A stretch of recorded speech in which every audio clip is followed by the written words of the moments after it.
जायाखिसै जेब्ला नाजाव जायाखिसै जों बयबो मिथिगौ कायना रागा जोंदों बोराबदों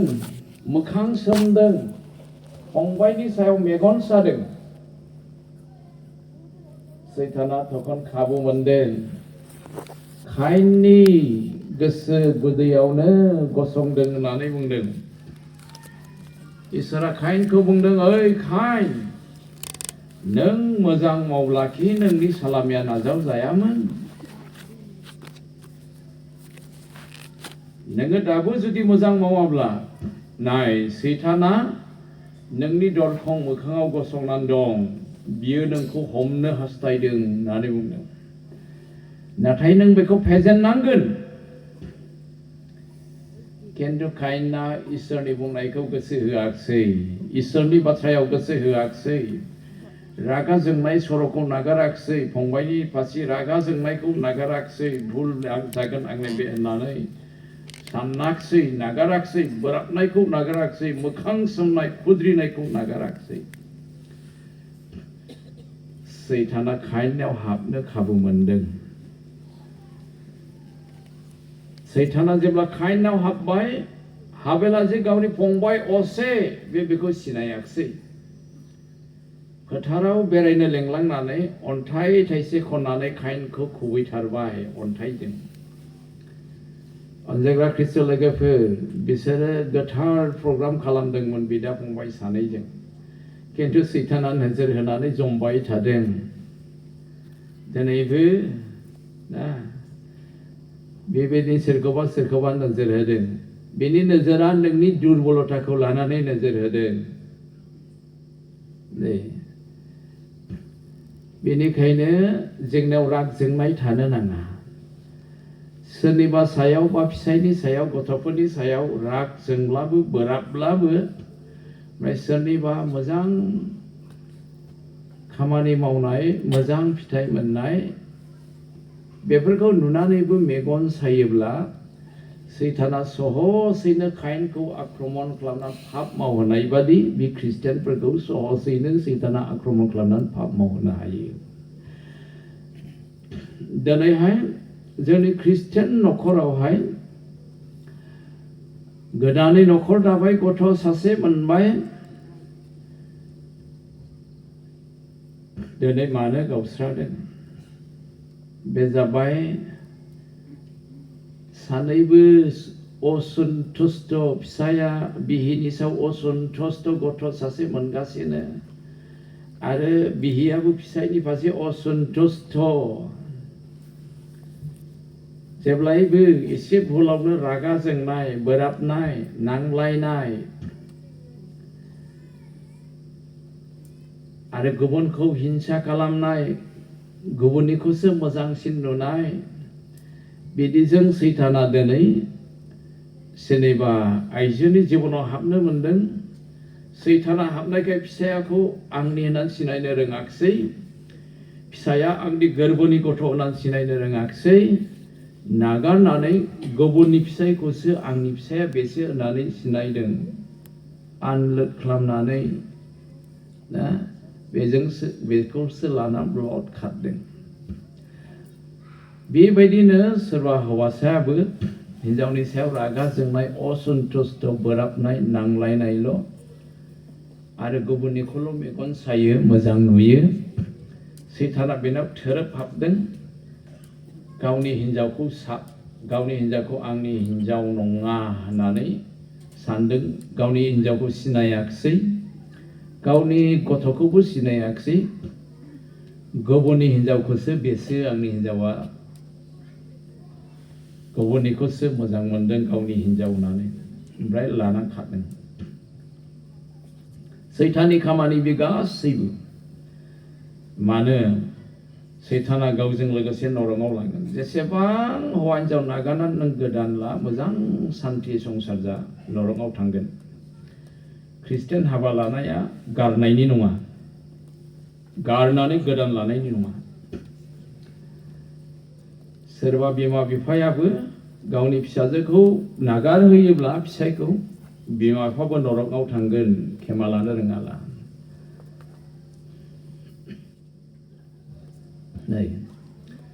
बेनिखायनो जों साबधान जानांगौ सैताना बेबायदि किसिम किसिम बिषयखौ लानानै आनजाद लानानै पाप मावहोनानै गावनि खालामनो हास्थायो लुकासनि असुबिदा जाबाय थादों क्षमा खालामदो 22 दान 31 पद आसामिसाव फरायनानै मोजां मोनदों आं बेहानि बाथ्राखौ बर'आवहाय माखासे सोदोबा थालांदों ट्रेन्सलेटनाव एखेयानो बर'आवबो बेहाय बुङो सिमन सिमन पिटर नै सैताना नोंसोरखौ गम बेगरखौ सालिनाय बादि नोंसोरखौ सालिनो लुबैदों आरो गावनि खालामनानै लानो नागिरदों होननानै बुंदों गावनि खालामनानै लानो नागिरदों होननाया बर'आव गैया खिन्थु आसामिसाव दं सिमन सिमन पिटर চোৱা শয়তানে তোমালোকক ধান চলাৰ দৰে চালিবলৈ আৰু তাৰ নিজৰ কৰি ল'বলৈ খুজিছে होननानै बुंदों बे सभा जेब्लानो सोरखौबा माइ बेगरखौ सालिनाय बादि आनजाद लाबोनानै सालिगोन नोंखौ पाप मावहोनानै भुल मावहोनानै गावनि खालामनो थाखाय सैताना नागिरगोन आरो नागिरो गावनि खालामनानै नरकआव लांफानो थाखाय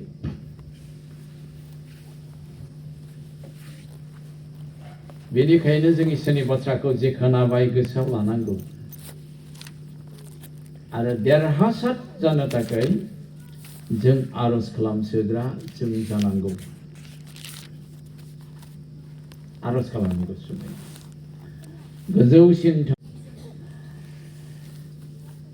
बेनिखायनो जिसु ख्रीष्टआ जेब्ला संसाराव दङमोन बियो हमनानै बुग्लिजानाय आरो क्रुसाव होजानायनि समा जेब्ला सफैदों बियो बिफा इसोरनिफ्राय गोथार जिउनि बोलोजों दैदेन जानानै थैनायसिमबो गावखौ गथायनो हानाय बोलो मोननो थाखाय जिसुआ जेब्ला गेटसिमानि बागानाव आरज खालामदों बे समाव जिसु ख्रीष्टआ जों बयनिबो थाखाय सेलाफोरखौ बुंनानै जोंनि थाखाय गालांबाय जोङो मथिनि 26 अध्याय 40 निफ्राय 41 सिम जेब्ला फरायो सैताना आनजाद लाखागोन बयखौबो किन्तु बे आनजादाव जेन जों गोग्लैया साफ्रोमबो ख्रिस्टियानफ्रा बेनि थाखाय जिसु ख्रीष्टआ जोंखौ आरजआव सिरि मोननानै थानो थिनदों 40 सिरियाव बुंदों बेहाय उनाव बियो सोलोंग्राफोरनाव थांनानै बिसोरखौ उन्दुलांनाय मोनहैदों आरो बियो पेटारखौ होनदों नोंसोरो आंजों मुगासेबो सिरि मोननानै थाफानो हायाखै सिरि मोननानै था आरो आरज खालाम नोंसोर आनजाद लाजानायाव गोग्लैयै बादि सैताना जे जोंखौ गम बेगरखौ बादि सालिनानै पाप मावहोनानै गावनि खालामनानै लानो नागिरो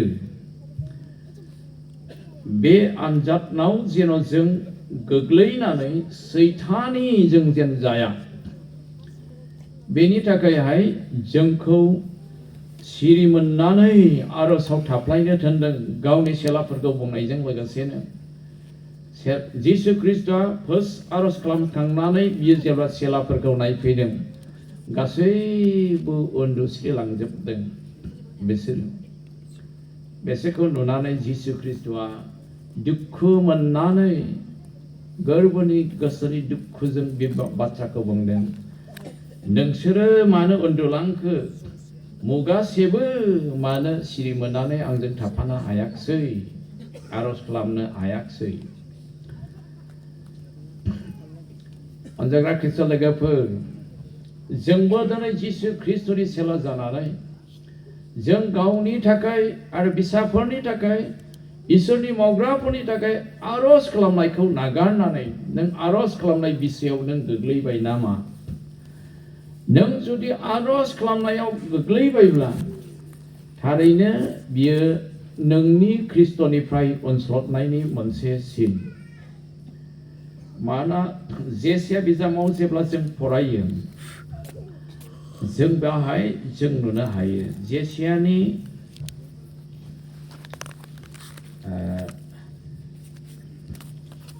63 अध्याय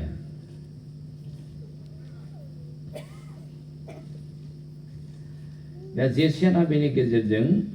क्षमा खालाम 64 अध्याय जेसियाना बेनि गेजेरजों इसोरा बे बाथ्राखौ बुंदों 7 निफ्राय फरायनि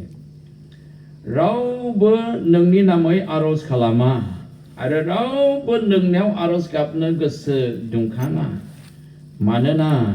नोङो जोंनिफ्राय गावनि मोखांखौ फांथेबाय आरो इनायनि आखायाव जोंखौ गथायबाय बेहाय जेसियानो इसोरा दिन्थिदों इजराइलफ्रा जेब्ला पाप मावबाय बिसोरो बिफां गोराननि रानलांनाय बिलाइजों बिसोरखौ रुजुदों ओमफ्राय जेसिया बेखौनो मेथाइ सुनानै बुंदों जोङो बिफां बिलाइ गोरान बादि जों रानलांबाय होननानै बुंदों बारहुखाया जेरै बिफां राननायनि बिलाइफोरखौ बारनानै गोजान गोजान बिरखारलांहोयो बेबायदिनो जोंनि पाप अपराध इनाय मावनायफ्रा जोंखौ फोरबोनिफ्राय गोजान खालामबाय होनना बुंदों बिसोरो रावबो फोरबोनि मुङै आरज गाबनो गोसो गैया आरो फोरबोनि खाथियाव फैनानैबो आरज खालामनो दुंखाङाखै होननानै बुंदों अब्ला बे जेसियानि गेजेरजों मिथिहोदों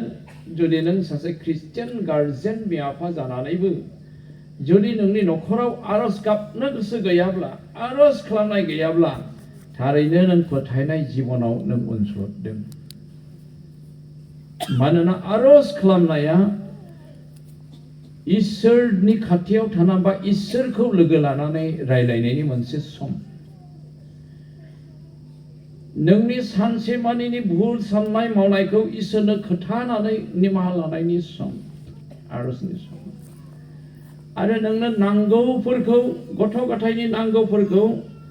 नोंनि नांगौफोरखौ न'खरनि नांगौफोरखौ इसोरनो मिथिहोनानै बिनायनि सम आरो गथ'फोरनि फरायलांनांगौआव देरहालांनांगौ जौगालांनांगौ बेफोरखौ इसोरनो खोथानानै हेफाजाब मोननो थाखाय खावलायनायनि बे सम सोरबा जुदि ख्रिस्टियान गार्जेन जानानैबो नों जुदि दसे समबो जुदि प्रार्थना खालामनो सम लायाखैब्ला नों थारैनो अनस्लददों नों गोग्लैदों प्रार्थनायावल' नों गोग्लैयाखै गथै आत्मिक जिबनाव नों गोग्लैदों नोंखौ सैताना सहसै आक्रमण खालामगोन सम लानानै जोंखौ जेन सैताना माइ बेगरखौ सालिनाय बादि सालिनानै जिखिया बिसयाखौनो लाबोनानै जोंखौ सालिया मानो जों बेयाव गोग्लैया जासे जों धोरोमिया जिउ खांनानै गसंथानोब्ला जोंनि थाखाय आरजआबो मोनसे गोनांथिथार बेवहाय जों फरायना नुदों मुगासेबो होनना बुंदों किन्तु आसामिसाव 1 घन्टा होननानै बुंदों नोंसोरो मानो 1 घन्टा मोनसेबो आंजों सिरि मोनफानानै थाफानो हायाखिसै बेनिखायनो नोंसोर सिरि मोनदो घन्टा मोनसेनि खमाव आरज खालामनो नाङा बेखौ जिसु ख्रिस्टआ बे उल्लेख खालामनाय जादों किन्तु जों बहाय घन्टा मोनसे आरज खालामनायनि सम लानो 5 मिनिटखौ लानो हाया जिसुआ बेयाव बुंदों सेलाफोरखौ नै घन्टा मोनसे बेवहाय जिसु ख्रिस्टआ उल्लेख खालामदों गावजों लोगोसे आरजनि सम लानानै गावजों लोगोसे थाफानानै आरज खालामनो थाखाय जों बियो आरज खालामोब्ला घन्टा मोनसेयावबो जों हास्लाबजोबमा गोबां थाबावो गावनि न'खरनि बिदो नोङो गावनि थाखाय बिदो इसोरनि मावनांगौनि थाखाय बिदो न'खरनि गथ' गथायनि थाखाय बिदो मण्डलिनि थाखाय बिदो मण्डलिनि न'खरफोरनि थाखाय बिदो आरो दैदेनग्राफोरनि थाखाय बिदो गोग्लैनानै थानायफोरनि थाखाय बिदो आरो जोंनि एसोसिएशननि थाखाय 167टा मण्डल फेल'शिपनि थाखाय नों बिदो आरो जोंनि पेरेन्ट बडिनिफ्राय लानानै जेसेबां डिपार्टमेन्ट दं बिसोरनि थाखाय नों बिदो मुंख'यै आरो रेभारेन्डफोरनिफ्राय लानानै गुड निउस अर्कारफोर जेसेबां दं नों बिसोरनि थाखाय बिदो गोबां बिसयफोर दं बिनांगौ बिजोबनो सा खोला सानजा सोनाब हादराव थानाय नासयजानायफोरनि थाखाय नों बिदो जों गसंथाना थानो हायो जों बयबो ख्रिस्टियान जिबना मानोना जों ख्रिस्टियानफ्रा ख्रिस्ट'नि मोदोम मोनसे जाबाय बेनिखायनो सा खोला सानजा सोनाब नासयजानानै थानाय आनजाद लाजानानै खस्थ' मोननाय सोरबा गोग्लैनाय बिसोरनि थाखाय जों बिदो बेनिखायनो जिसु ख्रिस्टआ घन्टा मोनसे दिन्थिदों सेलाफोरनि गेजेरजों जों बेबायदि पार्सनेल प्रार्थना खालामनो सम लानांगौ दानियेल मोना जेरै लादोंमोन डेभिडआ जेरै लादोंमोन दानियेला दाभिदनि आर'ज खालामनायखौसो बियो आगान संदों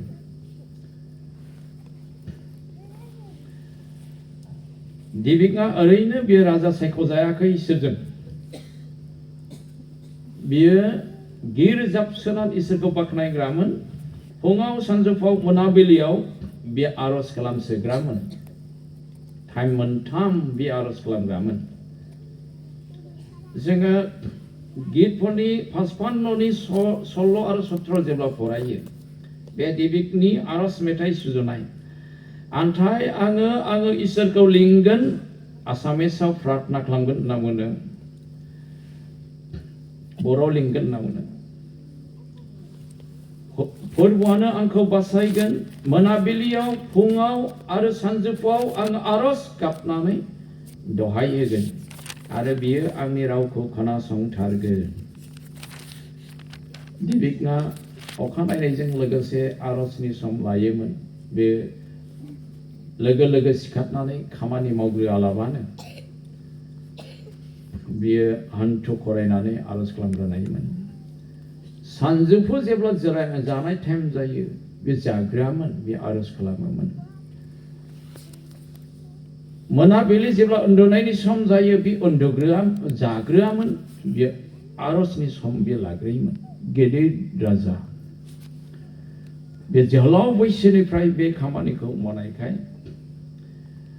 इसोरा बेखौ राजा सायख'दों बेनि गोसोआ इसोरनि बादिमोन होननानै इसोरा परिचय होदों सामुएलनो जोङो थंहरजानायनि 13 आयदायाव जों 22 जेब्ला फरायो अब्ला जों बेवहाय जों नुनो मोनो आरो बे डेभिडनि आर'ज मेथाइ सुजुनानै गालांनाय फुङाव सानजौफुआव मोनाबिलियाव आर'ज खालामनाय सम बेखौनो लानानै दानियेलाबो सोलोंदोंमोन बेनि जिबनावबो देरहासार जानायखौ जों नुनो मोनो सैताना बेखौबो गोबां गिदिर आनजाद लादोंमोन अतनि परिख्खा बेनाव लाबोदोंमोन मोगा मोगि स्टार्ट जानायनि परिख्खा बेनाव लाबोदोंमोन मोगा मोगि सिंहनि गग्रायाव गारस'नायनि परिख्खा सैताना बेनाव लाबोदोंमोन खिन्थु बियो फुङाव सानजौफुआव मोनाबिलियाव आर'ज खालामसोग्राखाय गासैयावबो बे देरहानो हादोंमोन बेनिखायनो आं आर'ज खालामनायाव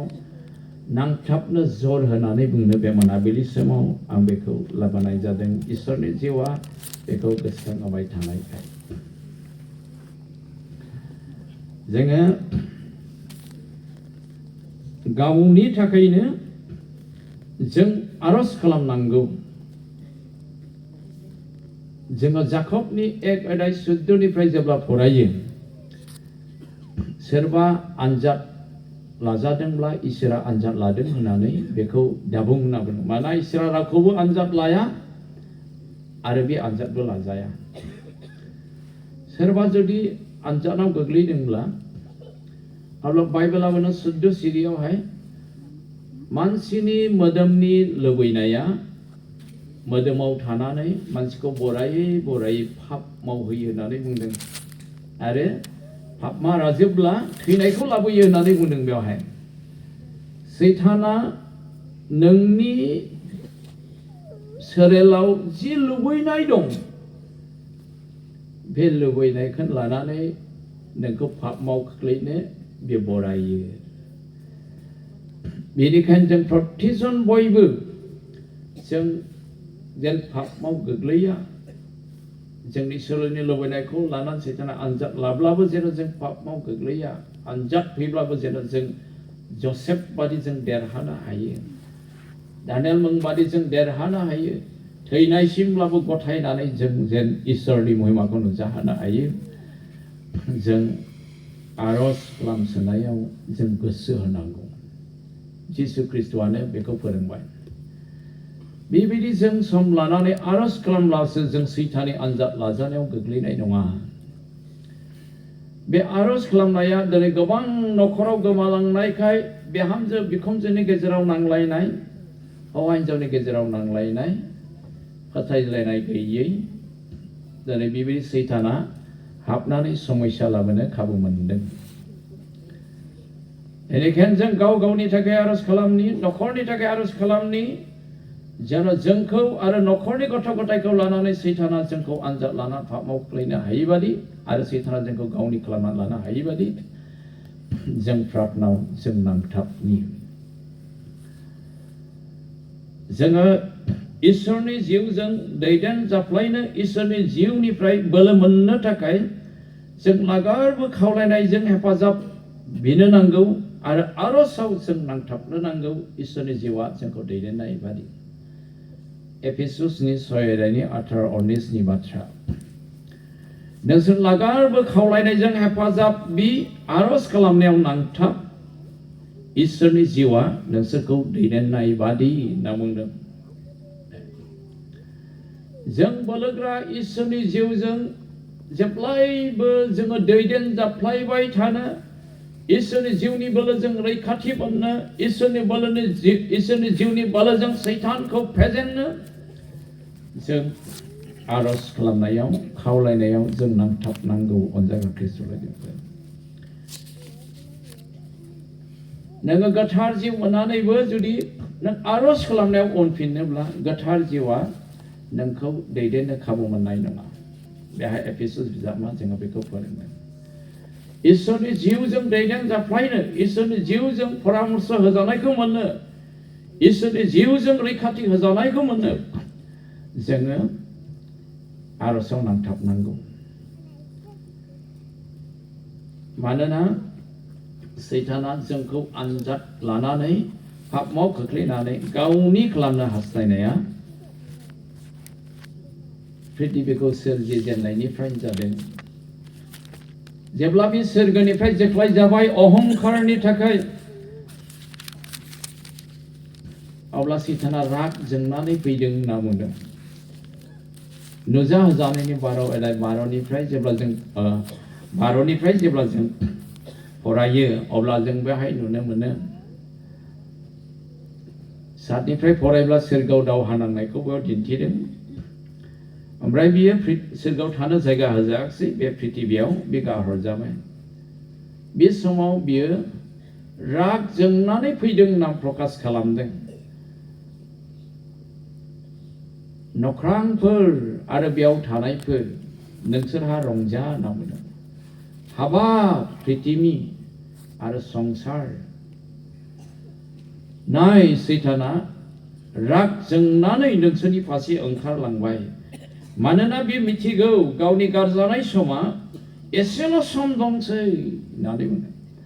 दा सैताना मिथिगौ जिसु ख्रिस्ट'नि फैनाय समखौ सैताना मिथिगौ गाव जे नरकआव गारजागोन मोनसे समाव बेखौ बि मिथिगौ आरो बिनि गारजानायनि समा गुसुंसै होननानै बुंदों बेनिखायनो दा बे गुसुं समाव गोथार जिउनि मुगा जोंनि थाखाय बेयो जोबथा मुगा बे गोसो सोलायनायनि मुगा आरो प्रसार खालामनायनिबो बे मुगा आरो बे मुगायावनो जिसु ख्रिस्टआबो रेपसार खालामगोन बेनिखायनो बे मुगायाव सैताना रागा जोंनानै बे ख्रिस्टखौ फोथायनानै सोरगोआव बिरखोलांनो नेनानै थानाय मानसिफोरखौ सिंह बादि अख्रेबनो थाखाय बे नागिरबायो रागा जोंनानै फैनानै ओरैनो थायाखै बियो सिंहआ जेरै आदार उखैनायाव नागिरबायो हाग्राबारियाव बोलो गैयै जुनादफोरखौ आक्रमण खालामनानै जानो थाखाय सैतानाबो बेबायदिनो सिंह बादि बोलोग्राहै सिंह बादि बुद्धियक जानानै सोरखौ अख्रेबनो मोनगोन बेखौ बे नागिरबायना जमनानै थायो होननानै पितरा बेखौ मिथिहोनाय जादों। प्रथम पितरनि जोङो 5 अध्यायनि 8 सिरियाव जेब्ला फरायो जों बयबो मुखस्थ' दं। बेनिखायनो नोंसोरो सिरि मोननानै था, नाय नोंसोरनि बिसारो सैताना नेरनाय सिंहफोर बादि सोरखौबा अख्रेबनानै नस्थ' खालामनो आरो अख्रेबनानै मनग्लबनानै गावनि खालामनानै लानो आरो नरकआव लांफानो बे नागिरबायदों होनना बुंदों। नागिरबायदों। बे जोंखौ जों अख्रेबनो हाया। बे जोंखौ अख्रेबनो फैब्लाबो जिसु ख्रिस्टनि गोथार जिउनि बोलोजों जेन जों बेखौहाय फेजेननो हायो।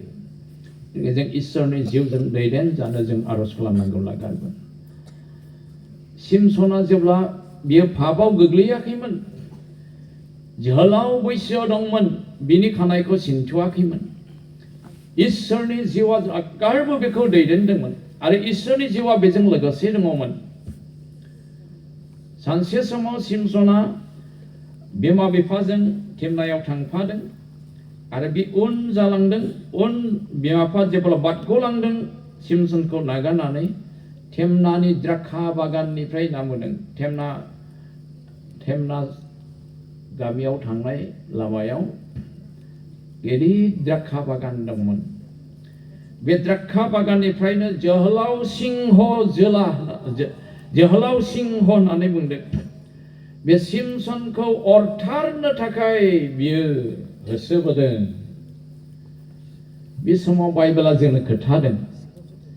इसोरनि जिउआ सिमसनखौ बोलोगोरा आरो गोहोगोरा खालामदोंनो आरो सोलो गोनां खालामदों। इसोरनि जिउआ बोलोगोरा, इसोरनि जिउआ गियानजों बुंफबनाय, आखलजों बुंफबनाय,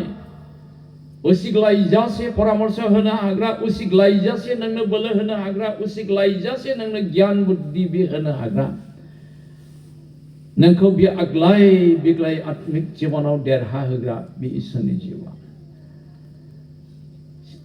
सिंहआ जेब्ला अख्रेबनो फैदों, सिमसनाव थानाय इसोरनि जिउआ सिमसनखौ गोहोगोरा खालामदों होननानै बुंदों। इसोरनि जिउआ सिमसनखौ मोदोमावबो बोलो होदों आरो सिंहखौ बे बोरमा फिसाखौ हमनाय बादि हमनानै बेखौ गोदना सेथेना सिथारदों होननानै बुंदों। बे बबे बोलोजों बाइबेलाव जोंनो स्रा खोन्थाबाय, बे इसोरनि जिउनि बोलोजों। प्रेज द लर्ड, हालेलुया, हालेलुया। खौथि खौथि सानथ्र'नो हायै बे मुलुगाव सैतानफोर दं। हिन्दुफ्रा 33 कौटि मोदाय होननानै बुंदों, खिन्थु बाइबेला जोंनो खोन्थादों अगनन साननो हायै। जोंनि फोरोंग्राफ्राबो समावहाय 33 कौटि मोदाय दं होननानै बुङो। खिन्थु बे 12 आयदायाव जेब्ला जों फरायगोन प्रकाशितनि जोबजासे, सानथ्र'नो हायै सोरगोनि हाथरखिफोरखौ बियो बोख्लायनानै लाबोफादों होननानै बुंदों। बे जाबाय नख्रांनि सानथ्र'नो हायै हाथरखिया जाबाय आरफफोरमोन, लुसिफारनि दलनि। बाइबेला बुंदों सानथ्र'नो हायै खौटि खौटि सैतानफोर दं संसाराव। खौटि खौटि सैतानफोर दंब्लाबो इसोरनि जिउआ नोंनियाव थाबायब्ला, खौटि खौटि सैतानफ्रा नोंखौ बेंखनब्लाबो इसोरनि जिउनि बोला बे गासैखौबो फेजेननो हायो। प्रेज द लर्ड, हालेलुया। इसोरनि जिउआ बेबायदि बोलो दं। बेनिखायनो जोङो देरहासार जिउ खांनो थाखाय जों आरज खालामबाय थानांगौ। इसोरनि जिउजों दैदेन जानो थाखाय, इसोरनि जिउनि परामर्श मोननो थाखाय, इसोरनि जिउनि फोरोंनायखौ मोननो थाखाय, इसोरनि जिउनि दिन्थिनायखौ मोननो थाखायहाय, इसोरनि जिउनि बोलोजों देरहासार जानो थाखायहाय न्यायगिरि 5 अध्यायनि 14 सिरियाव बेखौहाय मोनगोन। सिमसनखौ इसोरनि जिउआ बोलोगोरा खालामनाया। अनजाग्रा ख्रिस्ट लोगोफोर खावलायदों बे जिउजों दैदेन जानो, जों सैतानखौ फेजेननो थाखाय जों आरज खालामनायाव नांथाबनांगौ। बेनिखायनो आरज खालामनायावहाय जर होदों पितराबो प्रथम पितरनि 4 जेब्ला जों 7 पदनिफ्राय फरायो संसाराव इसोरनि सोरजिनाय आरो बे संसाराव इसोरनि सोरजिनाय मुवाजों जेसेबां बुंफबदों मानसि जिब जुनार दाउसेन दाउला गासैनिबो जोबस्रांनाय आरो फोजोबस्रां जानाय खाथियाव सफैबाय होनना बुंदों बेनिखायनो बेफोरखौ नुनानै थट मोननानै सिरि मोननानै थादो नोंसोर आरज खालामफ्लायनो हानाय बादि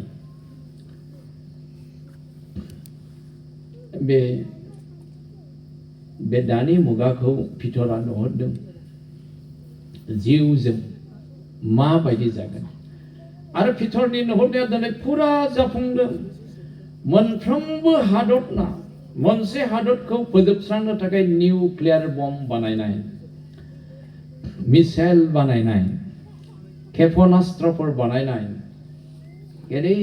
गिदिर मिसाइल बम्बफोर एटम बम्ब निउक्लियार बम्ब मोनफ्रोमबो हादरहा दं गासै मानसिनि आबिष्कार खालामनाया बयनिख्रुइ बबे जौसिन जादों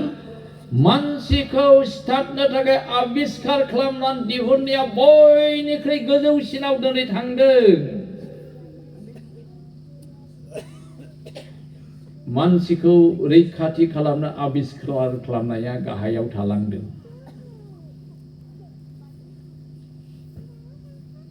अब्ला बेखौ नायहरनोब्ला पृथिबीनि जोबस्रांनाया दिनै खाथियाव फैदों बेनिखायनो अनजाग्रा ख्रिस्ट लोगोफोर जों बेखौ नुहुरनानै जों सिरि मोनदिनि रायलायबाय थानायनिल' सम नङा बियो सिरि मोननानै आरजआव थानायनि बे सम गावनि थाखाय फिसाफोरनि थाखाय आरो जिसु ख्रिस्टआ जेब्ला संसाराव दङमोन बे सिथाबना लांजाबाय जेरुसालेमनि आइजोफ्रा बिखा सौयै सौयै गाबलांदों बे समाव जिसुआ बुंदों औ जेरुसालेमनि आइजोफोर नोंसोर आंनि थाखाय दागाब नोंसोर गाव गावनि थाखाय गाब गाव गाव फिसाफोरनि थाखाय गाब मानोना बेबायदि बोथोर सफैगोन गोबां गथ' गोनांफ्रा गथ' गैयै साग्रेमा हिन्जावफोरखौ धन्य होनना बुंगोन बिसा गैजायै बिमाफोरखौ धन्य होनना बुंगोन साग्रेमा हिन्जावफोरखौ धन्य होनना बुंगोन आरो दौफेटनो मोननै बिमाफ्रा धन्य होननानै बुंगोन मानोना गोथां बिफांनि सायाव बिसोर बेबायदि अन्याय खालामबायब्ला आरो गोरान बिफांनि सायाव माबायदि सैनांनाया सफैगोन जिसुआ बे बाथ्राखौ बुंदों जोङो गावनि थाखाय आरज खालामनांगौ बिमा बिफाफोर इसोरा जोंनो जि गथ'फोरखौ होबाय बे गथ'फोरनि थाखाय जों आरज खालामनांगौ बेनिखायनो आं खावलायदों जोहोलाव सिख्लाफोर उन्दै गथ'फोर नोंसोरखौबो खावलायदों उन्दैनिफ्रायनो आरज खालामनो जों गोरों जानांगौ बेनिखायनो खावलायनाय थादों अनजाग्रा ख्रिस्ट लोगोफोर जों जेब्ला आरज खालामो जों बयबो मिथिगौ इसोरा जोंनि खाथियाव थानानै बे जोंखौ नेयो अब्ला जों इसोरजों नेनानै रैखाथि होजानायखौ मोननो थाखाय जों आरज खालामसोग्रा जों जानांगौ मजेसनो इसोरा बुंदों मजेस जेब्ला नोंसोरो आंखौ गोसोखांनानै आंनियाव आरज गाबगोन अब्ला आं नोंसिनि खाथियावनो थाना नोंसोरखौ नेगोन होनना बुंदों बेखौनो लानानै मजेसआ मोआब हाजोआव जेब्ला थाहैबाय बिसोरनो गोसोखां होदों हुदा बिजाबनि 4:7 जेब्ला जों बेनाव आरज खालामो अब्ला बे जोंनि खाथियावनो थानानै बे जोंखौ नेयो जेसेखि महान जाथियानो जाया मानो आरज खालामनाय समाव बेबायदि खाथियाव थानानै नेग्रा सोर जाथि हालाय बेबायदि इसोर दं होनना प्रेज द लर्ड हालेलुया जोंखौ निन्दा खालामनो हागौ जोंखौ मुगैनो हागौ जोंखौ नेग्लेक्ट खालामनो हागौ नाथाय जों राजानिबो राजा सोरजिगिरि इसोरनि जों फिसाफोर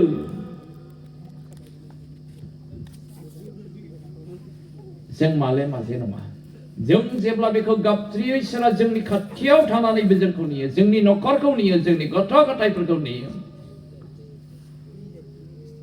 मानो जोंखौ सैताननि आखाइनिफ्राय रैखा खालामनो दुष्ट मानसिफोरनि नोजोरनिफ्रायबो रैखा खालामनो आथिखालाव बेबायदि दल दं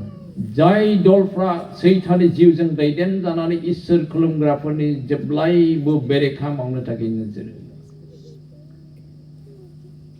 जेब्लायबो हेंथा होनो नोजोर होग्रा बेफोरनिफ्रायबो इसोरा जोंखौ रैखा खालामगोन किन्तु जोङो जिसु ख्रीष्टखौ लोगो लाहैनायनि समा सफैब्लासो बिसोरो जोंखौ सिथाबनो हागोन आखाइ होनो अधिकार गैया बेनिखायनो जों जिसु ख्रीष्टनि नेनायखौ जों लोगो मोननो जेब्लायबो गोथार जिउनि जोंजों लोगोसे थानानै जोंखौ दैदेननानै बोलो होनायखौ मोननो परामर्श होनायखौ मोननो रैखाथिखौ जों मोननो जों आरज खालामनांगौ जेरेमियाखौ बुंदों 33नि दिनाव जेरेमिया नों आंनियाव आरज खालाम अब्ला आं नोंनि गाबज्रिनायखौ खोनासंगोन आरो नों जेखौ मिथियाखै बे महान थाखोमानाय बिसोरखौ आं नोंनो खोन्थागोन आरज खालामनायाव खाथियाव थायो माने जोंनि आरजखौ खोनासंनो जेरेमियानो मिथिहोदों आरो आरजनि उत्तरखौ होनो Praise the Lord. Hallelujah. ओमफ्राय बेनि उनाव जों इसोरनि बाथ्रायाव गोसो होनांगौ मालाखिनि थिननाय सल' सिरियाव जेब्ला जों फरायो फोरबोखौ गिग्रा मानसिफ्रा गावजों गाव रायलायदों बे समाव सोरगोआव थानाय जिहुवा इसोरा खाथियाव गसंनानै खोमा फाथिनानै खोनासंदों होननानै बुंदों आरो बयनिबो लागै गोसोनि सेलेटनाव गोसखां बिलाइ लिरनानै होदों होननानै बुंदों Praise the Lord. Hallelujah. जों जेब्ला इसोरनि बाथ्रा रायलायो जों जेब्ला इसोरनि बाथ्रा जों खोन्थालायो फोरोंलायो बेयाव जिसु ख्रीष्टआ लोगोसे थायो जिसुआ जोंजों लोगोसे दं सोर साबसे फोथायो आखाइ दिखांसाय बयबो फोथायो ना मानोना जिसुआनो बुंदों मथेनि 18:20 जेरावनो सानै साथाम गोसो मोनसेयै आंनि मुङै जथुमगोन बेयावनो आं बिसोरजों लोगोसे दङ आरो 19 बुंदों नोंसोरो संसाराव थानाय समाव सानैजों माबा मोनसे आंनियाव बियोब्ला आं बेखौ नोंसोरनो होगोन Praise the Lord. Hallelujah. दिनै इसोरा बिजानो लुबैयो बेनि बिजानो लुबैनाया जाबाय जेब्लायबो बे जोंजों लोगोसे थानानै जोंखौ परामर्श होनो जोंखौ देरहाहोनो जोंखौ रैखाथि खालामनो जोंखौ सोखानो थाखाय बेनिखायनो जहरनि 16:24 बुंदों नोंसोरो दिनैसिम आंनियाव मुङा मुंसेबो बियाखै नोंसोरो बि अब्ला मोनगोन आरो नोंसिनि रंजानाया जाफुंनाय बादि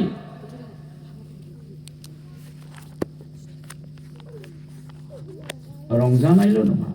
नोंसोर जे रैखाथि मोननो आसा खालामदों बेबो जाफुंगोन गथ'फोरखौ सोलोंथायाव जौगाजानो लुबैदों मोजां जाजानो लुबैदों आरज खालामनायनि गेजेरजों बिनि उत्तरखौबो नों मोनगोन आरो नों रंजानो मोनगोन आरज खालामनायनि गेजेरजों आरो जों गोदानै सारिजानाय आत्मिक जिबनाव गोदानै सारिजानाय मानसिफ्रा आत्मिक जिबनाव देरलांनो थाखाय जोङो इसोरनि बाथ्रायाव बांसिन जों ध्यान खालामनांगौ फरायग्रा फरायनांगौ फरायनो रोङिफ्रा खोनासंनांगौ गिर्जायाव थांनानै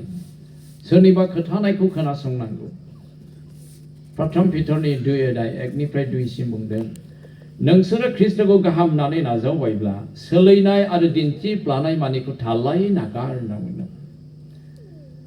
सारिजागोनां गथ' गोरलैफोर बादि गलाय जायै गाखिरनि थाखाय नोंसोरो उसुखुथु जादो बोखांजानाय दिनसिम नोंसोरो देरलांनाय बादि होननानै बुंदों गोबां मानसिफ्रा आत्मिक जिबनाव गोदानै सारिजानायनि उनाव इसोरनि बाथ्रायाव ध्यान खालामैखाय आत्मिक जिबनाव देरनो रोङै जायो बेनिखायनो जों पापफोरखौ खेमा लानानै गोसो सोलायनानै गोदानै सारिजानाय गोथार जिउजों दैदेनजानायफ्रा आत्मिक जिबनाव फोथायनाय जिबनाव जों बोलोग्रा जानोब्ला देरलांनानै बोलोग्रा जानोब्ला इसोरनि बाथ्रा फरायनायाव जों गोसो होनांगौ नों गिर्जायाव खोनासंनायनिफ्राय नों जेब्ला बाइबेलखौ जाजेननायनिफ्राय जोबनायसिम फरायफ्लायबाय थागोन बांसिन नों गावनो सोलोंनो हागोन इसोरा फोरोङो आं इसोरखौ बाख्नायो आं हाबा जानानै खामानि मावजेननायनिफ्रायनो खेमा लाजोबनायनि उनाव आं बाइबेलखौ इनायनो फरायनो मोजां मोनोमोन हाल हगारनायनि उनावबो फरायो जाखांनानैबो दसे फरायनो मोजां मोनो हाल ख्रुब ख्रुब एवदोंब्लाबो मोनाबिलियावबो फरायनो मोजां मोनो